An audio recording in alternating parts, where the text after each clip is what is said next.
Donald Trump lied for 5 uninterrupted minutes during yesterday's coronavirus press briefing about vote by mail. The question came from right-wing propaganda network OAN. The way that the OAN questions typically work is that OAN will set up some completely distorted softball question for Donald Trump or his press secretary, Kayleigh McEnany. Sometimes the question itself is so disjointed that you can actually see confusion on the face of the OAN reporter asking the question. Sometimes the reporter doesn't understand the question. They seem confused by their own question.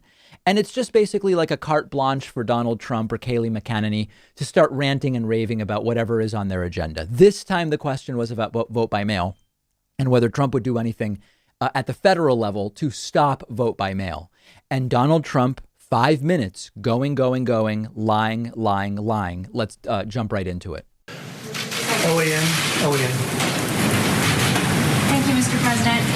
In our nation's 243-year history, there's never been a stronger push for mail-in ballots to determine a national election. Yeah. Are you considering at any point issuing an executive order addressing mail-in ballots? And why do you think some people are pushing it so hard? Well, there's never been a push like this for mail-in ballots. And if you look at the New York congressional race, which is a disaster, Carolyn, it's been a total disaster. They're 6 weeks into it now. They have no clue what's going on. And I mean, I think I can say right here and now, I think you have to rerun that race because it's a mess. Nobody knows what's happening with the ballots and the lost ballots and the fraudulent ballots, I guess. I think you probably have to take the Carolyn Maloney race and run it over again. How can you do this? And this is a small race with literally thousands of people, small thousands, and it's all messed up. You look at Paterson, New Jersey, it's all messed up. Almost every one of these, and these are small, easy to control. They should be able to do this easy. Now you're talking about like Nevada, where last 2 nights ago, they went out and in the darkness of night without people, without having any meetings of the public, without having anything, they approved a ridiculous, you don't have to look at signatures, you don't have to approve anything, you can have double mailings. So we're 90 seconds in here, not even, and Trump is lying uncontrollably. He's claiming that what Nevada did is somehow pernicious. I'll talk about that later. He's talking about, you can have double mailings, you don't need signatures. None of that is true.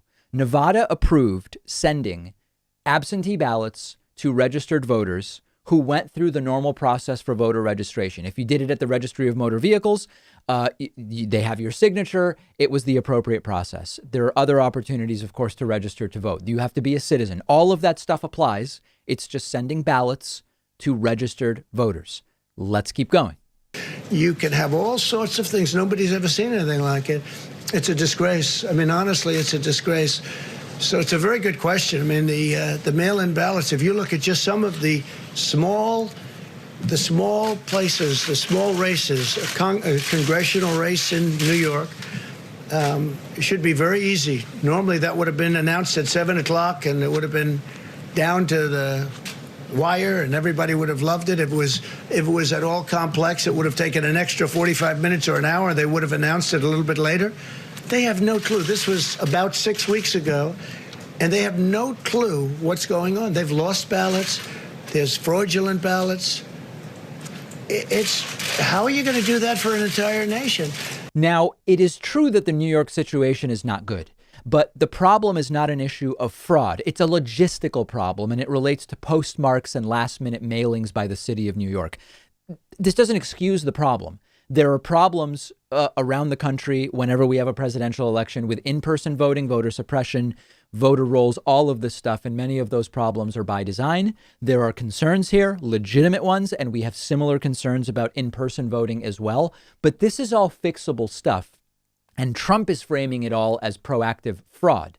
The post office has said they are more than equipped to handle the volume of ballots that's expected in the fall. But Trump is trying to kneecap the post office. So in other words, Trump is trying to cause problems rather than solve them, and then point to the problems he plans to exacerbate as reasons why we shouldn't do expanded absentee ballot access, which is essentially what we're talking about. No, Trump's trying to create this false distinction between vote by mail and absentee ballot. And while in theory they could be two different things, in practice for November, we're talking about expanding absentee. Let's continue. They're using COVID to try and get the mail-in ballots. Now, absentee ballots are great. Absentee ballots, they have to request them. They go through a process. They get them. But the universal mail-in ballots have turned out to be a disaster. And what Nevada has been doing, if you look over the last few days, you have to look at what they've done. You can have 2 ballots. You can harvest. It's harvesting. So you can take thousands of ballots, put them together, and just dump them down on somebody's desk after a certain period of time. They have something where if you vote, the vote can count up to 7 days later. Well, if the vote's going to count 7 days later, that means if it depends on the one state like Nevada, that would mean simply that you can't have, supposing it's down to that one state, it could be, it's a great state, but supposing it's down to that one state, that means you have to wait 7 days. Again, absentee versus vote by mail. The request process, etc. We're talking here about letting anybody vote absentee who wants to. That's what we're talking about. It's not a new system. And I'm going to keep repeating this endlessly because it has been debunked. It is a distinction that doesn't really exist in practice. And then Trump goes to, again, you might not know the results on election night. So what?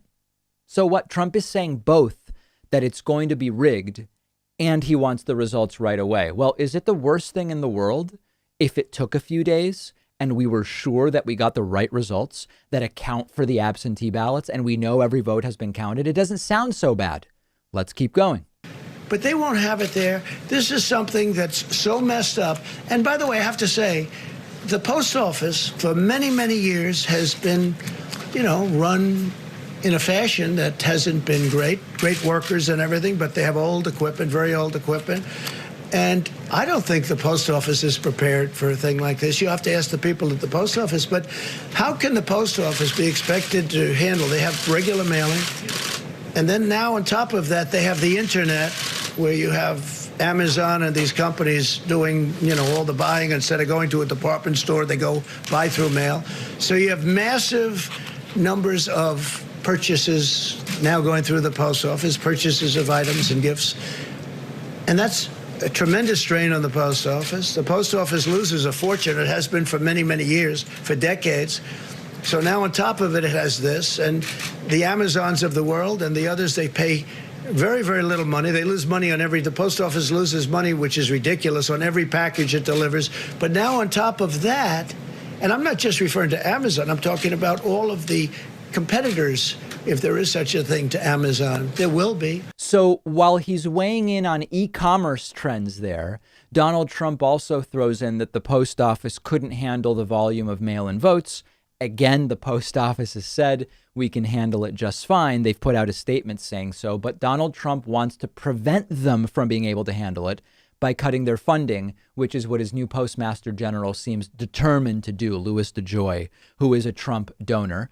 And Trump is still going. He's still ranting and lying here.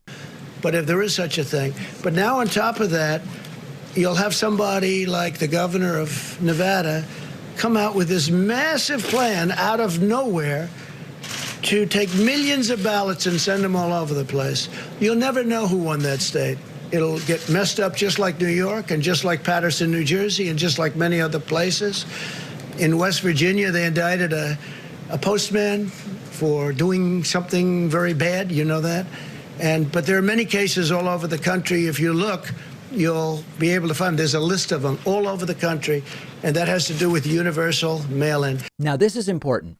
When Trump and others cite the few examples of actual mail-in ballot fraud, those are people who got caught. The system worked. The people didn't get away with it. There are very few examples, and the people got caught. That means that the fraud was not something they got away with. It was attempted fraud, which was caught. This is like saying smoke detectors sometimes detect a house fire, so we shouldn't build houses because they're not safe. No. The smoke detector worked, which allows us to safely have the houses. 5 minutes straight of lie after lie after lie, thanks to a softball question from Trump-friendly media sycophants in the back of the room. It's not dissimilar from North Korean propaganda. Now, getting to the end of this, Again, I mean, it's just exhausting with vote by mail versus absentee. Again, absentee is great. It works. Like in Florida, they'll do absentee. It really works. But universal mail-in ballots is going to be a great embarrassment to our country. Is there an executive order on this? Well, I have the right to do it. We haven't gotten there yet, but we'll see what happens. We will be suing in Nevada, and that's already been taken care of. We'll probably file something tomorrow. I do want to say that we're going to be introducing a tremendous health care plan sometime hopefully prior to the end of the month. It's just about completed now. And that's the final point. Trump apparently does think he can just make a presidential decree about vote by mail, but he can't. Remember that states run their own elections. They can do as they please within the law. Trump can try to sue, but he can't just cancel vote by mail from the Oval Office. Notice, by the way, Trump does bring up at the end there his new health care plan. Supposedly that was going to be signed into law 48 hours ago. Now he says it'll be signed into law by the end of August. That should really be a hoot. So 5 straight minutes of lying. We'll have more of this on our Instagram page, David Pakman Show on Instagram. Follow us there. After the break, how to vote by mail. It's not tough. It's really not difficult. Let me tell you real quick about one of our sponsors, Cuts Clothing. They offer super quality men's t-shirts, and they're giving you 15% off when you go to davidpakman.com/cuts. That's CUTS. Because solid color t-shirts are a really important staple in pretty much every guy's wardrobe. I think it's really important not to overlook the value of having t-shirts you love wearing. T-shirts from Cuts Clothing have been a game changer for me. And as a company, all they deal with are men's solid color t-shirts. So they actually put a ton of thought into the comfort, the style, the durability of the t-shirts they make. They fit perfectly. They're not scratchy. They don't shrink. They don't fade. They don't stretch out over time like so many other t-shirts. They're really the most comfortable t-shirts I've owned. And they look great. This right here that I'm wearing on YouTube is the split hem crew neck t-shirt. Very soft, fits me perfectly. It's the ideal length. Go take a look at what they offer, and once you have it, you are really going to see and feel the difference. Their slogan is, "It's the only shirt worth wearing." You will see why, and you'll get 15% off when you do it by going to davidpakman.com/cuts. That's davidpakman.com/CUTS.